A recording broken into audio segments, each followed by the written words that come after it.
Hello everyone, welcome back our YouTube educational channel. Friends, आज हम लोग बंगाल विभाजन के बारे में पढ़ेंगे, जो कि ज़्यादातर इससे बीपीएससी में पूछे जाते हैं। और ये जो वीडियो है वो बहुत आप लोगों के लिए इम्पॉर्टेंट होने वाला है। सबसे पहले हम जानने का प्रयास करेंगे कि आखिर बंगाल का विभाजन हुआ क्यों। तो इसके लिए हमें जानना होगा कि बंगाल जो था वो क्षेत्रफल की दृष्टि से सबसे बड़ा प्रांत था। ठीक है, बंगाल क्या था? तो बंगाल प्रांत जो था वो क्षेत्रफल की दृष्टि से सबसे बड़ा प्रांत था। और इसका क्षेत्रफल कितना था? तो 1,89,000 वर्ग मीटर इसका क्षेत्रफल था। और उस समय बंगाल प्रांत में लगभग उस समय बंगाल प्रांत के अंतर्गत बंगाल, उड़ीसा, असम, बिहार, झारखंड और बांग्लादेश, ये सारे प्रांत जो थे ये बंगाल प्रांत के अंतर्गत ही आते थे। और उस समय जो बंगाल की राजधानी कलकत्ता थी, जो कि भारत की भी वो राजधानी थी। ठीक है, तो आप समझ सकते हैं कि जो बंगाल प्रांत था वो सबसे बड़ा प्रांत था। क्षेत्रफल की दृष्टि से भी बंगाल सबसे बड़ा प्रांत था। तो आखिर कहने का कारण है कि आखिर बंगाल का ही क्यों बंटवारा हुआ, बंगाल का ही विभाजन क्यों किया गया? तो अंग्रेजों का एक ही मकसद था, बांटो और राज करो। अंग्रेजों का एक ही मकसद था, बांटो और राज करो। जब 1872 में जब सबसे पहली बार जनगणना हुई थी, कब हुई थी? तो 1872 में सबसे पहली बार जनगणना हुई थी। कब? तो 1872 में। इस समय जो थे, जो उस समय गवर्नर जनरल थे, इस समय लॉर्ड मेयो जो थे वो गवर्नर जनरल थे। ठीक है, लॉर्ड मेयो गवर्नर जनरल थे। फिर उसके बाद में 1881 में पहली बार 10 की जनगणना हुई। और उस समय जो गवर्नर जनरल थे वो लॉर्ड रिपन थे। उसके बाद प्रत्येक 10 साल पर जो है वो जनगणना होने लगी। तो जब 1901 की जब जनगणना हुई तो उस समय भारत की जनसंख्या 25.2 करोड़ थी। ठीक है, आप ध्यान से सुनिएगा। पहले ये आप जब समझ जाइएगा, कॉन्सेप्ट आपका क्लियर हो जाएगा, तब आप कभी भी एग्जाम में गलती नहीं कीजिएगा। कॉन्सेप्ट जानना ज़्यादा ज़रूरी है। तो जब 1901 की जनगणना हुई थी तो भारत की जनसंख्या जो थी 25.2 करोड़ थी, जिसमें से सिर्फ बंगाल की जनसंख्या 7.8 करोड़ थी, जो कि देश की जनसंख्या का 1/4 थी। ठीक है, तो आप समझ सकते हैं कि बंगाल कितना बड़ा प्रांत था कि पूरे भारत की जनसंख्या का बंगाल सिर्फ 1/4 है। तो जनसंख्या की दृष्टि से भी सबसे बड़ा प्रांत कौन हो गया? तो बंगाल हो गया। और मुस्लिम जनसंख्या की दृष्टि से भी सबसे बड़ा प्रांत जो है वो बंगाल ही था। ठीक है, सबसे बड़ा प्रांत कौन हो गया? तो बंगाल ही हो गया। तो पूरे जनसंख्या, भारत की जनसंख्या में बंगाल की जनसंख्या जो थी वो 7.8 करोड़ थी। उस 7.8 करोड़ में से सिर्फ मुस्लिम जो जनसंख्या थी वो थी 2.7 करोड़। तो आप समझ सकते हैं कि मुस्लिम की संख्या क्या थी? मुस्लिम की संख्या भी उसमें थी। हिंदू की संख्या ज़्यादा थी, मुस्लिम की संख्या कम थी। तो उस समय भारत का वायसराय था लॉर्ड कर्जन। लॉर्ड कर्जन का जो कार्यकाल है वो है 1899 से 1905 तक इसका कार्यकाल है। तो बंगाल के विभाजन का कारण अंग्रेजों ने क्या बताया? बंगाल के विभाजन का कारण क्या था? तो सबसे बड़ा कारण था कि ये सबसे बड़ा प्रांत था। ये पूछा जाता है, ये जो 4 पॉइंट हम यहाँ पे लिखे हैं ये पूछा जाता है। तो इसके बंगाल के विभाजन का सबसे बड़ा कारण था कि ये सबसे बड़ा प्रांत था।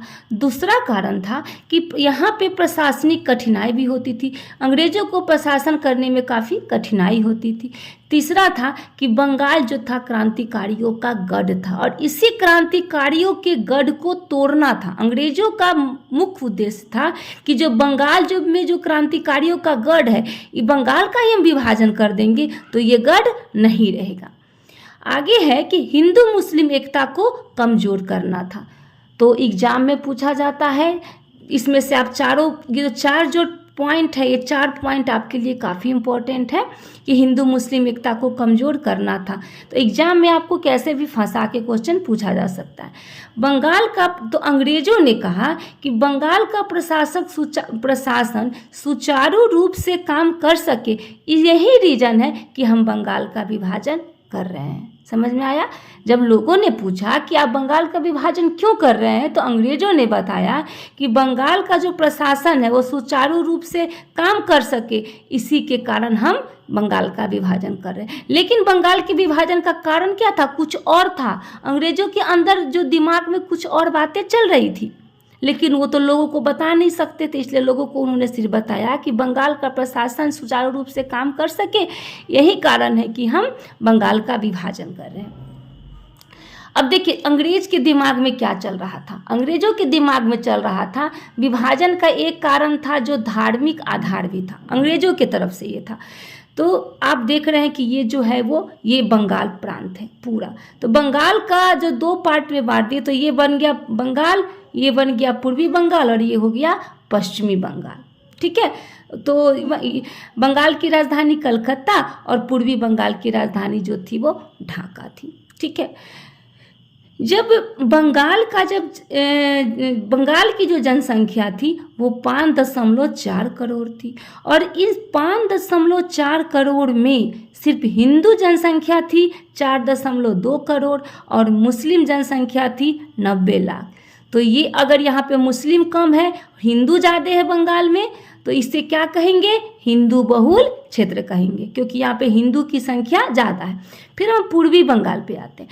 पूर्वी बंगाल की जनसंख्या थी 3.1 करोड़, इसमें से हिंदू जनसंख्या थी 1.2 करोड़ और मुस्लिम जनसंख्या थी 1.8 करोड़। तो आप समझ सकते हैं कि जो पूर्वी बंगाल में मुस्लिम की जनसंख्या ज़्यादा थी, तो इसे क्या कहेंगे? इसे कहेंगे मुस्लिम बहुल क्षेत्र। ठीक है, ये समझ में आया? तो एक ये भी रीज़न था कि बंगाल का विभाजन करने का कारण, बंगाल का विभाजन ये भी कारण था कि बंगाल का विभाजन किया जाए, क्योंकि यहाँ पे जो था बंगाल जो था वो हिंदू बहुल क्षेत्र था और पूर्वी बंगाल जो था वो मुस्लिम बहुल क्षेत्र था।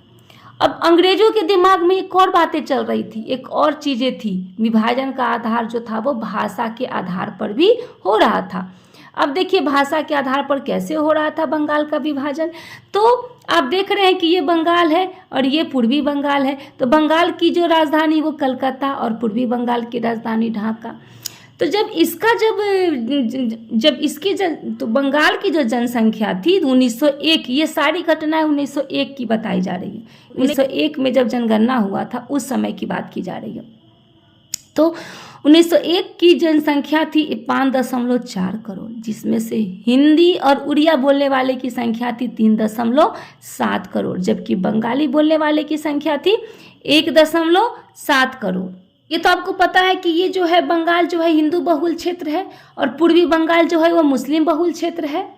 तो यहाँ पे हुआ कि जब पूर्वी बंगाल का जब फिर जनसंख्या जब काउंट किया गया तो उसकी जनसंख्या हो गई 3.1 करोड़ और बंगाल में बंगाली बोलने वाले अल्पसंख्यक हो गए। यहाँ पे जो है बंगाली बोलने वाले कम हो गए। अब ये भी रीजन था कि दोनों को बांटा जाए, ये भी अंग्रेजों ने बताया कि यहाँ पे बंगाल बोलने वाले जो हैं अल्पसंख्यक हैं, ये भी भाषा के आधार पर भी हम क्या कर रहे हैं? बंटवारा कर रहे हैं बंगाल का। उस समय जो भारत के वायसराय थे वो लॉर्ड कर्जन थे और गृह सचिव थे रिजले और लेफ्टिनेंट गवर्नर थे लीथ फ्रेजर। याद रखिएगा ये तीनों के नाम, उस समय बंगाल विभाजन के समय के ये सभी लोग हैं। अब हम लोग को देखना है महत्वपूर्ण तिथि, जो कि एग्जाम में बीपीएससी में इस तिथि से ज़्यादातर क्वेश्चन पूछे जाते हैं। बंगाल विभाजन से तो हर बार एक क्वेश्चन रहता ही रहता है। तो इसमें सबसे पहला जो तिथि आपको याद करना होगा वो करना होगा 19 जुलाई 1905 को। आखिर 19 जुलाई 1905 को क्या हुआ था? तो बंगाल विभाजन का प्रस्ताव पेश हुआ था। ये डेट आपको याद रखिएगा, पूछ दिया जाएगा कि बंगाल विभाजन का प्रस्ताव कब पेश हुआ था। डेट इनमें से 4 दे देगा तो आपको याद रखना होगा 19 जुलाई। फिर 20 जुलाई को क्या हुआ था? तो 20 जुलाई को बंगाल विभाजन का प्रस्ताव पारित कर दिया गया। ध्यान में रखिएगा, 19 को पेश किया गया और 20 को उसके ठीक एक दिन के बाद में पारित कर दिया गया। फिर 7 अगस्त 1905 को कलकत्ता के टाउन हॉल की बैठक हुई। कलकत्ता में टाउन हॉल की बैठक हुई और उस टाउन हॉल की बैठक के अध्यक्ष बनाया गया सुरेंद्रनाथ बनर्जी को। ये क्वेश्चन पूछा जाता है कि कलकत्ता में टाउन हॉल की बैठक के अध्यक्ष कौन बने थे, तो सुरेंद्रनाथ बनर्जी। और जब ये बैठक हुआ तो इस बैठक में कहा गया कि आगे की रणनीति के बारे में विचार किया गया। आगे की रणनीति क्या थी, तो इसमें विरोध का तरीका अपनाया गया। तो लोगों का कहना था कि विरोध का तरीका क्या होगा, तो विरोध का तरीका था आर्थिक नुकसान। हम अंग्रेजों का आर्थिक नुकसान करेंगे। तो आर्थिक नुकसान कैसे करेंगे, तो स्वदेशी आंदोलन और बहिष्कार आंदोलन के थ्रू हम क्या करेंगे, इनका आर्थिक नुकसान करेंगे। फिर चौथा डेट आप याद रखिएगा, 16 अक्टूबर 1905 को बंगाल का विभाजन जो था वो प्रभावी हुआ। तो 16 अक्टूबर जो है वो काफ़ी फेमस है। 16 अक्टूबर के दिन क्या मनाया गया था, तो ये जो 4 जो दिवस है ये सब दिवस आपको याद रखना होगा। 16 अक्टूबर के दिन को कहा जाता है शोक दिवस। उस दिन मनाया गया था जन एकता दिवस। उस दिन रक्षाबंधन दिवस रविन्द्रनाथ टैगोर ने मनाए थे और मैत्री दिवस। ये 4 जो दिवस है वो आपको याद रखना होगा, ठीक है। उसके बाद में हम लोग देख लेते हैं महत्वपूर्ण कथन, जो कि बीपीएससी में इससे भी क्वेश्चन पूछे जाते हैं, ठीक है। महत्वपूर्ण कथन से क्वेश्चन पूछे जाते हैं। तो सबसे पहला जो कथन है वो है बंगाल विभाजन हमारे घाव पर नमक की तरह है। ये बात किसने कही थी, तो ये बात गोपाल कृष्ण गोखले ने कही थी। याद रखिएगा, बंगाल विभाजन हमारे घाव पर नमक की तरह है, गोपाल कृष्ण गोखले। दूसरा है बंगाल विभाजन एक निर्मम भूल है। ये बात किसने कही थी, तो ये कथन जो था वो गोपाल कृष्ण गोखले का कथन था। फिर तीसरा है भारत का वास्तविक जागरण बंगाल विभाजन के बाद हुआ।